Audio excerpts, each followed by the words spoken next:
Hello guys, good morning. So, eto na naman tayo. So, maaga kami gumising ngayon kasi balak ni Mrs. na mag-jogging this early morning. So, that's why maaga kami nagising.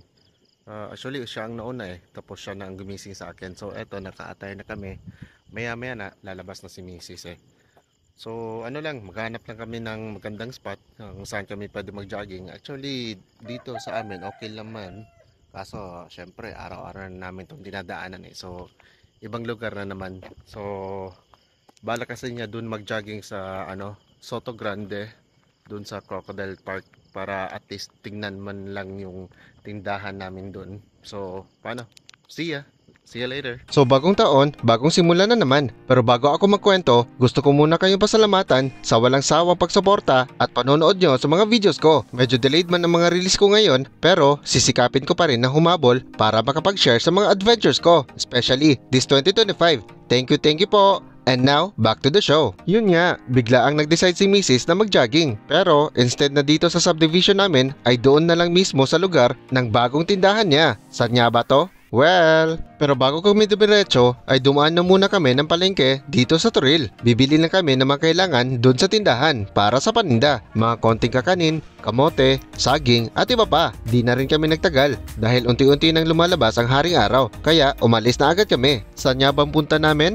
Dito lang sa Soto Grande Hotel. Bale, isang hotel na nasa compound ng Crocodile Park dito sa Davao. O diba? Oo nga pala, ang tindahan ay ang kantin niya pala ng Soto Grande Hotel para sa mga empleyado nila. Pero at the same time, nagsaserve din naman para sa mga walk-ins. Bale, nung katapusan lang ng December na turnover sa kanila, then sinimulan na agad namin ang mga clean up at polishing. Vacated kasi siya ng mga ilang weeks at kailangan na agad masimulan at ma-operate agad. At nung January 1 talaga, official na nag-open ang tindahan hanggang sa kasalukuyan. O diba? Iniwan lang namin ang mga pinamili namin, konting setup, maya-maya ay nagsimula na agad kami mag-jogging. Actually, bihira na lang kami mag-jogging ni Mrs. Minsan, dahil sa kabisihan or di kaya sadyang masarap lang talaga ang tulog. And at the same time, di ko na din kasi talaga kaya pang tumakbo. Dahil na din siguro sa bigat ko o di kaya sa edad. Hahay, bahala na. At grabe, ang lawak-lawak pala talaga dito sa Crocodile Park. Ilang hakbang pa lang ang tinakbo namin, hingal na talaga kami. Pero in fairness, dahil sa ganda at landscape ng lugar, pati na din sa dami ng mga taong tumambay at tumatakbo dito, talagang maengganyo ka rin talagang tumakbo dito. No wonder, favorite spot ito ng mga Davaoenos para makapag-jogging. And at the same time, meron din pala mga foreigners na nagda-jogging dito. Sa ganda nga ng mga gears nila, parang pang marathon na talaga ang takbo nila.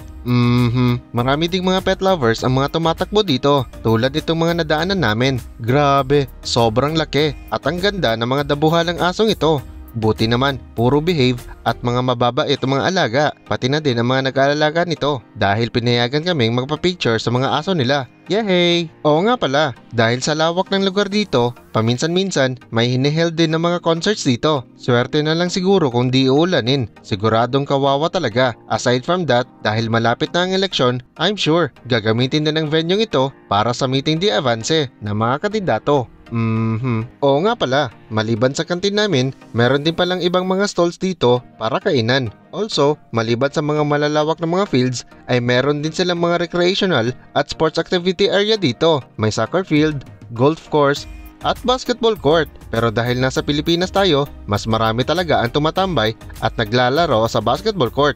At ito pa, meron din palang mga nag-aalaga ng mga panabong ng mga manok dito at nakadisplay pa talaga sila dito sa field.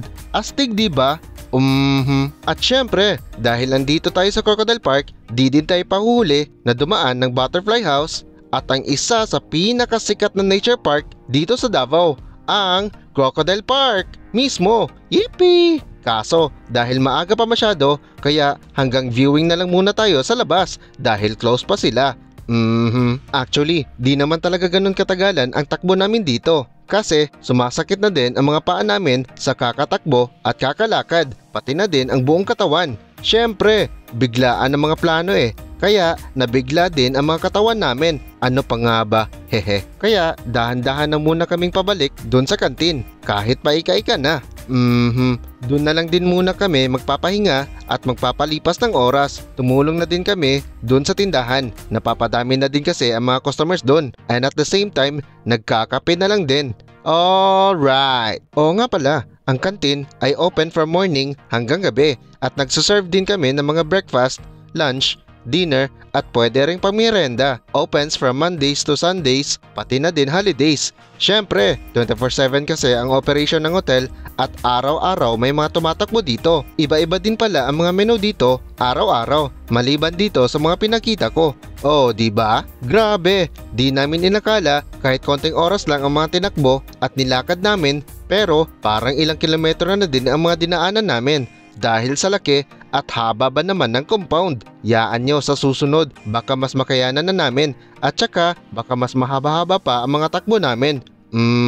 Well, so paano? Hanggang dito na lang muna tayo. And as usual, see you ulit sa mga next videos ko and of course, enjoy!